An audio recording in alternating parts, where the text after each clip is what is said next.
Good morning.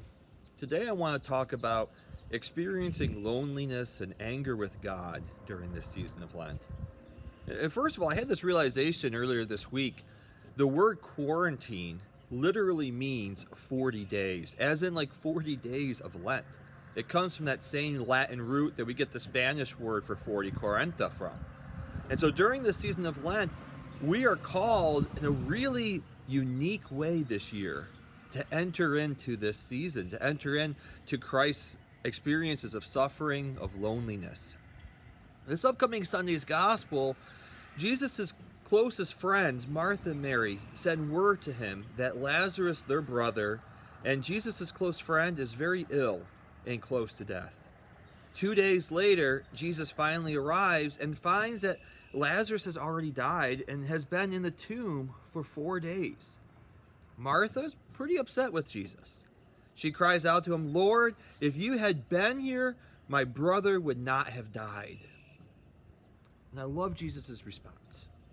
He hears the anger, he enters in with Martha, and he asks to go and see the tomb, to see where Lazarus has been laid down. And there he goes to the tomb, and we find the shortest verse in the entire Bible. It simply says, Jesus wept.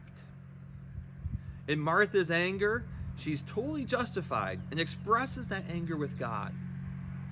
And Jesus' response is a sense of compassion. Jesus' response is entering into Martha's world of suffering and loneliness and grief.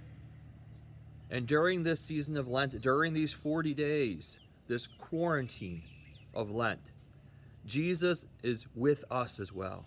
He's suffering with us. We have the chance to enter into his loneliness and to have the same feelings of isolation, abandonment. But we also know that there is going to be a resurrection.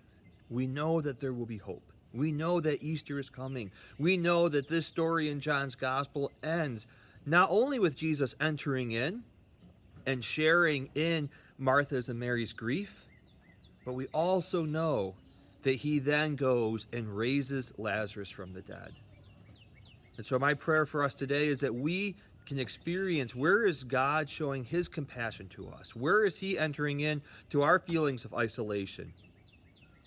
And how can we have that hope and continue to press on?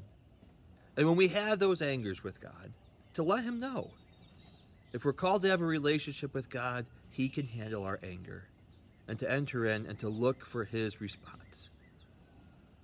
Live Jesus in our hearts forever.